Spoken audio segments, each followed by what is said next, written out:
Hello friends, this is Tausif here. Hi, this is Mohan. We are the founders of IASbaba, and the other founder, Yashwant, is right now not here. So we have Dinesh Kumar, All India Rank 6. Aarti, congratulations from the entire team of IASbaba. Thank you so for much. getting us such a splendid rank. Friends, Dinesh was one of our integrated learning program student. Okay, he joined our ILP program in 2016, and we have come all the way from Bangalore because Dinesh has called us, and we got really happy to know that Dinesh has scored rank 6. Okay, so Dinesh, just tell us now, how are you feeling now? First of all, I would like to thank you people for coming all the way from Bangalore and congratulating me. And I'm very happy that I can accommodate in my home itself. So first of all, I feel very much blessed that I got that I secured All India rank 6 in my very first attempt. So the hard work has paid off. What I feel is, and I'm much more happy because I don't need to give one more attempt and don't need to study for one more year to UPSC. Okay, Dinesh, what really inspired you, to opt for UPSC? First of all, to be very frank, I don't have this aim of getting into IAS or IPS. I always thought that it was an elite class and some only intelligent people can do that. And I always thought that it's not possible for me coming from a very middle class family. It was only in my third year during my engineering that I decided that I should opt for this service. And the one reason why I opted for this is I always have this zeal of public service and giving back to the society. So I think I should not regret later in my life that I did not study for civil services. So hence I decided that I should give an attempt. And actually there are many people who inspired me. If I talk about few IAS officers who inspired me, I would say it's Jay Prakash Narayan sir and Mujjal Raju sir, who come from a very humble background and they give all their life to the societies.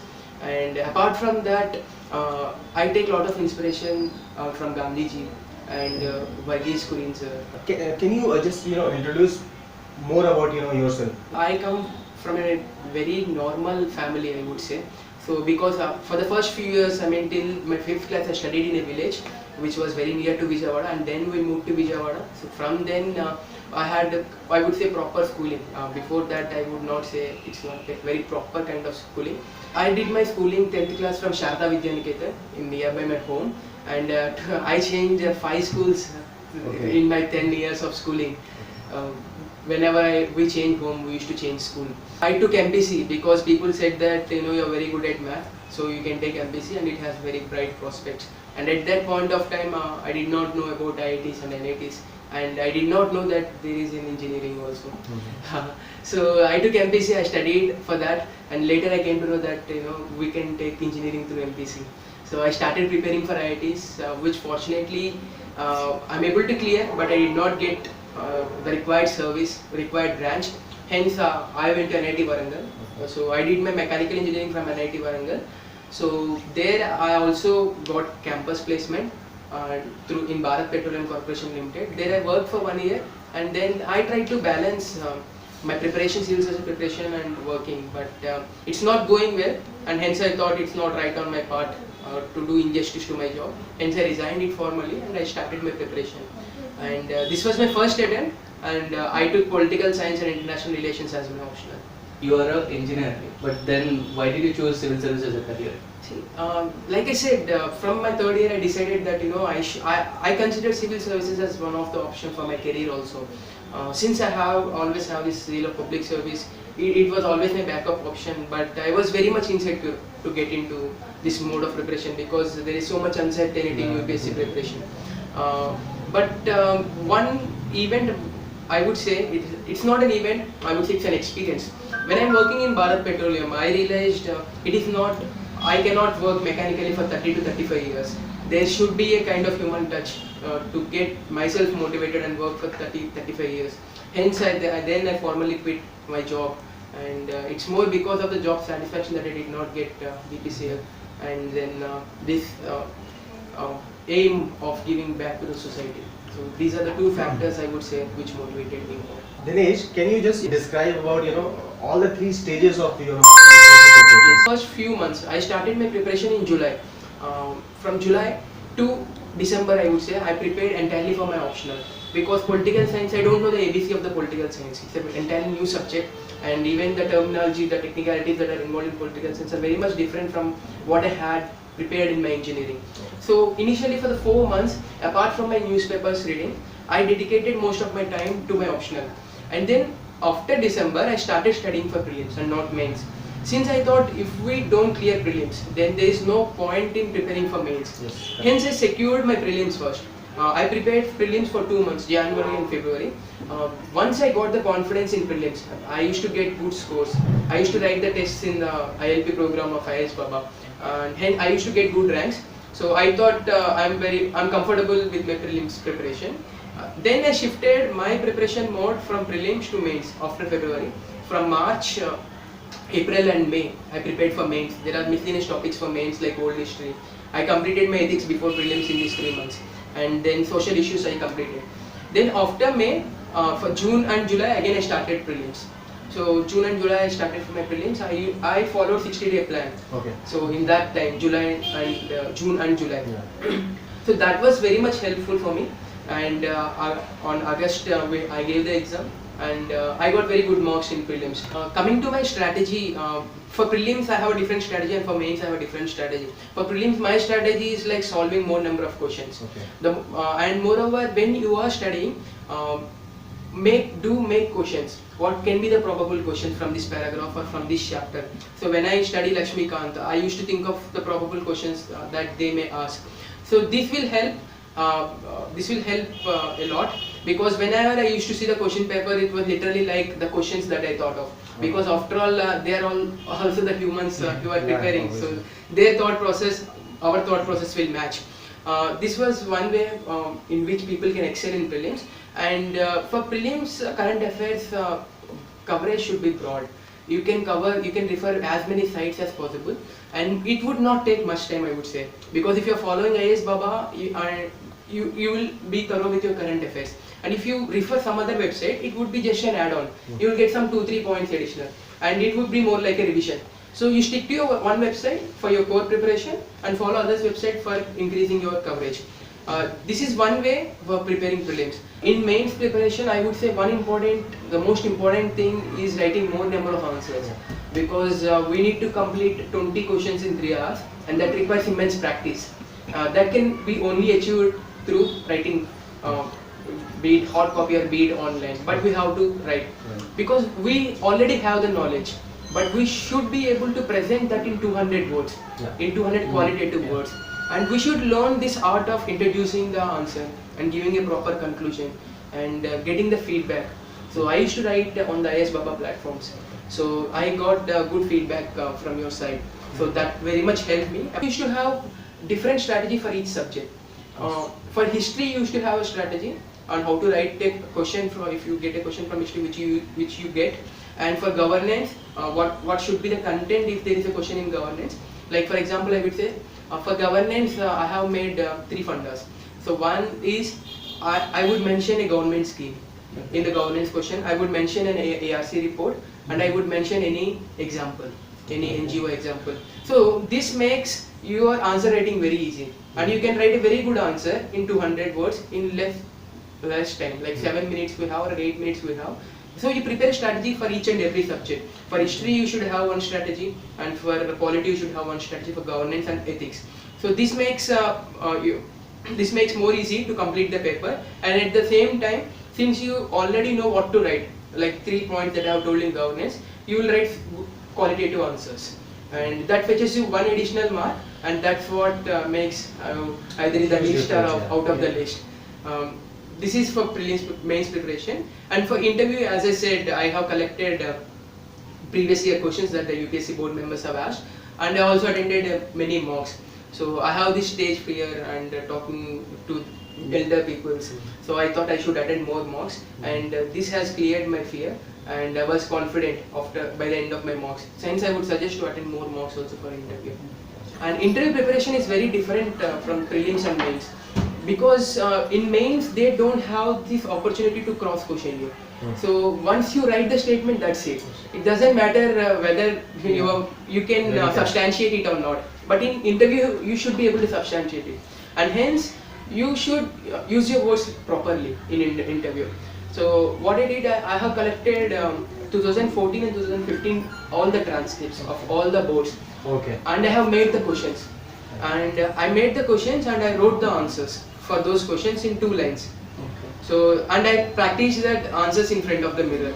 So that gave me the required confidence and how to tackle the questions, and it also gave me an idea of the probable questions that they are asking. And to be very frank, in interview there are limited number of questions in each subject, and if we go through the previous transcript, we'll be able to know that.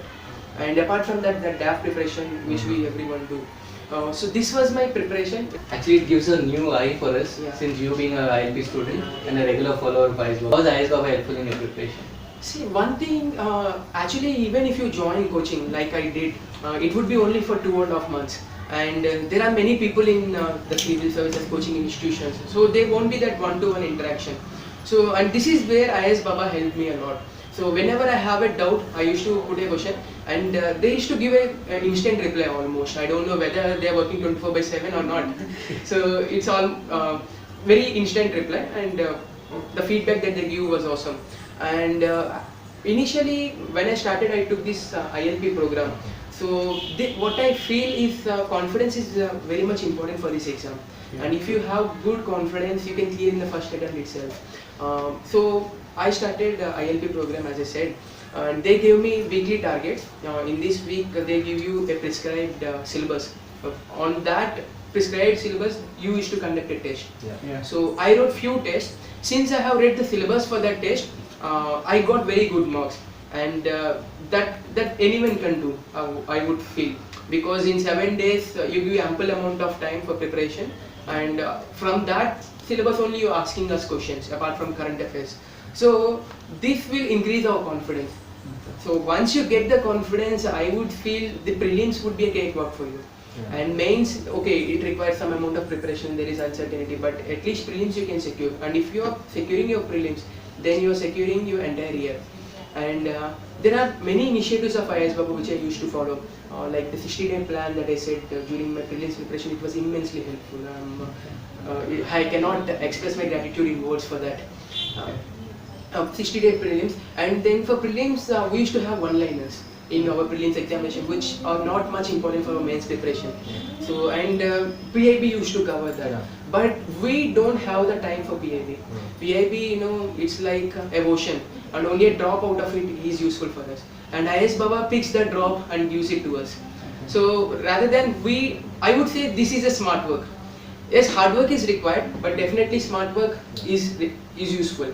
And so how can we develop smart work? By following websites like IASbaba, because they are already doing all the hard work and they are putting up the content what is required for us in this exam. And hence what all we need to do, we just need to follow this website. Okay. So I followed this all India radio discussion for my mains preparation, and at the same time PIB for prelims one-liners. Apart from it, I used to follow the current affairs. You used to give issues. Yeah.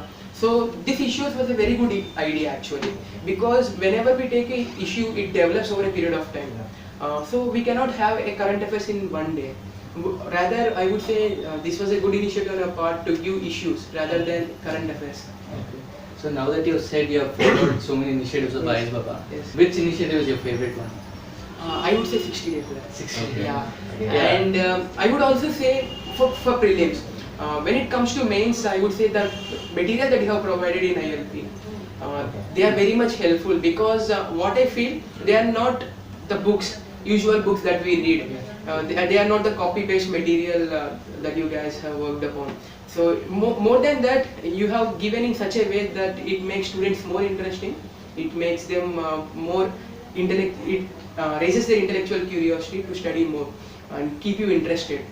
So they come up with stories, they come up with conversations between people, so which makes more interesting to read. So that was also one part I liked a lot. Thank you so much. And Dinesh, you were also part of our interview program that we conducted in Delhi, right? Yes, yes. So how impactful was that? Because it was like a very limited edition program, Yeah. right? Yeah. Mohan was there, okay, Yashwant sir was there. How much value addition you got? I have attended this interview workshop conducted, as you said, in Delhi. So it was very much helpful in the sense that you people have said, actually I have so many doubts. The school that I studied was not mentioned in my DAF. It was a different school because I have studied in an unrecognized government school. So I thought whether I should mention it or not. So I was talking with Yashwant sir, and he said no, you should not mention it because it was there in your certificates and not required. And they have given us a perspective on how to behave in the interview.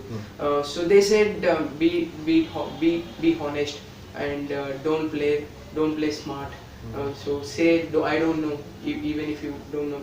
And usually what happens is we as a humans are very much insecure. If I say 10 I don't know, so I feel that my interview was not going but great. it's not like that. But it's not like that. This was one thing that helped me a lot. Then I thought, okay, even if I don't know the questions, I can tell I don't know for many. This is one of the favorite questions of every UPSC aspirant. How do you overcome the stress while preparing for the exam? When I started my preparation, I informed my parents that even if I could not clear UPSC, I will be a much better person because the knowledge that we gain through this process and the attitude that we develop, so it makes us a much better person than the normal citizens. Will become a responsible citizens. Hence, I always seen this process as I enjoyed this process rather than the outcome. UPSC was never an end for me. To become an IAS officer, IPS officer was never an end. Rather, I started enjoying the process because every day I was learning so many new things. So it made me much more confident and a much better person. So UP was never an end because it's never an end. Even if I don't get good marks in exams or even if I don't get confidence, so the exam pressure burden was not on me. Okay. So since the exam pressure was not on me, I was never demotivated. This process is more important than the outcome. If you start worrying about the outcome, then you feel demotivated. Then you feel burdened. Yes, it will add more pressure. But if you are for the process and if you are enjoying the process, then you can never demotivate at all. That I will guarantee. Coming to the vision of IASbaba, when we initially started off, we wanted to touch every nook and corner of the country, especially the remotest areas. So every person with an internet at his home, he can study and clear the exam. So do you think we have achieved that goal? Yes, I mean I would say IASbaba in just 2 years of time, I think they have achieved their goal. But I think they should always there is always a scope for this improvement. But I would say this IASbaba, ILP program and TLP initiatives that they have are one of the best online initiatives we have for UPSC preparation. And I would suggest people to consider this option. Okay. So from my side as a suggestion, I would say because you're asking for suggestions, you people can also start about optionals because many people are not having this optional coaching. They have to go to Delhi. So these optional initiatives you can start, but apart from it, I think it's perfect. Everything is perfect. So be it for prelims, be it for mains, be it for interview. And this mentorship program that you have, it's very much helpful. ILP program 3 and ILP program 3. In fact, I would say you people are so much helpful. One of my friend got demotivated. And yes, Chinmay. So he wrote a mail. He wrote a mail. And I called him. And you called him. And he was so much inspired by the work, by the help that you people are providing, because he was not even a part of your program at all. So he was some stranger to you, and even then you did not ask a question, you started helping him, you started motivating him. I can sense the care that you would provide if I am a formally part of mentorship program. Thank you for that. There are so many websites that has come up. Yes. But how IASbaba is different from the others, and why would you prefer IASbaba? See, yes, as you said, there are many websites for civil service preparation, especially in the last 2 years, they are mushrooming a lot. But one thing IASbaba is, if I would say one point, it would be the care that they give you. So they feel that you are their child and they take personal care and they give reply to instantly, as I said, and they are there to motivate every time. So the personal care that you provide, we don't get in other platforms. Okay. So it's like one-way feedback in one-way information from other websites. But in IASbaba, it's a two-way. See, prelims, what I feel is more about confidence, to get that 2-3 questions right and be above cutoff. So maintaining that confidence levels are very important. Okay. Hence, I would suggest not to read any new things and get bothered about that I did not study this, I did not study that. Rather, you focus on your own revision notes, the notes that you have made, and do revise them. because you cannot get a much better material than your own notes. And do solve some mock test series if you have some time, or else study the notes that you have already made from the mocks. And I would suggest to go through the 60-day plan. Even if they don't have time, even if they haven't started now, they can start now, because it would take 1 day, but I think it would be very much useful to get those 3-4 questions extra right. Okay, thank you so much, Dinesh, for your valuable time, Thank you. and also for your family members, for being so much patient with us. Thanks for your kind words, and by God's grace I was able to secure, and with my parents' motivation throughout my career, that I was able to secure rank 6. Since you have said so many things, words are not coming out of my mouth. Thank you so much. Thanks so much for coming, and I'm very happy that Mohan sir, I could accommodate Mohan sir and Tosif sir for coming here. And this program has been one of the foundational pillar of my preparation and my success. Hence I thought I should give credit to you also. We are really thankful. Your whole IASbaba team is thankful. Thank you, sir. Thank you, Dinesh. Yeah. So now